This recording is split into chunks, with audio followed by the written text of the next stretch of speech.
Hi, everyone, and it's hump day. So get out there and win the day today. Have a great Wednesday and, make it happen. We're one step closer to a college football Saturday with the Sooners at TCU at 11 a.m. Well, I'm going to combine this report with a recruiting report and practice report, but a couple of things that Ruffin McNeill said yesterday I thought were pretty interesting. Number one, he said Jalen Redmond is practicing, but despite some reports to the contrary, as we have been reporting here, right here at Die Hard Sooner Report, he's not really close to playing. He's not going to play a big role in the TCU game, and I still think he's going to redshirt. He'll probably, get into 2 or 3 games towards the end of the year if the Sooners get up on an opponent, which will be tough to do at this point in the Big 12.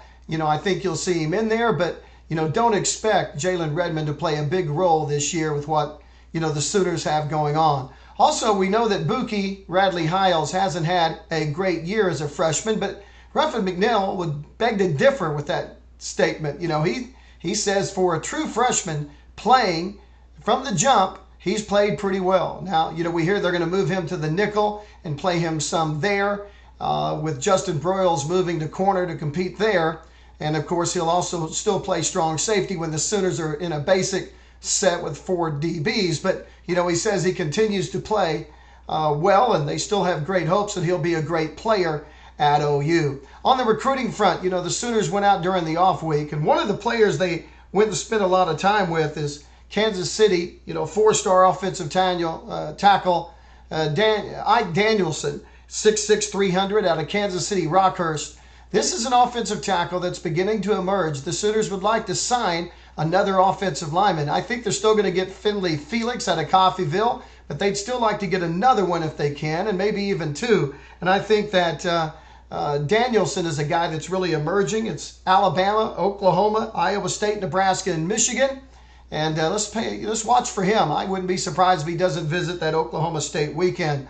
Also, the Sooners doing a good job with 220 defensive end Alfred Collins. Calvin Thibodeau went to see him during the off week out of Katy Creek in Texas, Bastrop. He, right now OU, Baylor, Texas A&M, and Texas. He's 6'5", 250, a defensive end. Another guy that indicates OU would, is thinking about going to a 4-man front quite a bit. He would fit that defensive end, group pretty well. The guy they really want, though, is 4-star weak side defensive end David Awabu out of Katy, Seven Lakes, Texas.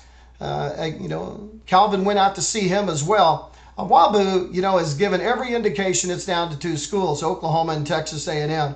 He's going to visit the Oklahoma State weekend. This is a player the Sooners really, really want. They're going to go after hard. They're going to roll out the red carpet for him.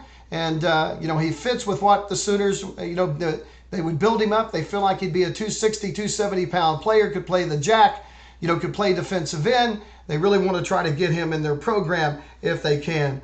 Also, things look pretty good for Chris Steele right now, the safety that is committed to USC out of California. He continues to show great signs that he's going to come back to OU. He visited during the spring game. He wants to make an unofficial during the Oklahoma State weekend. He's got some buddies coming up, Brew McCoy.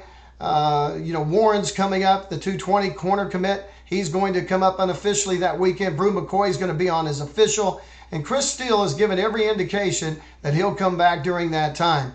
According to reports, it indicates. And Chris Steele, every time I talk to him, he seems to show a great amount of interest in OU. And, I think that the Sooners still have a fighting chance for him, as OU certainly would like to add another great safety in this program. Thanks for listening to Die Hard Sooner Report. Get out there and have a great Wednesday. We're rooting for you, pulling for you. And please spread the word about Die Hard Sooner Report. Have a great day. God bless, and Boomer Sooner, everybody.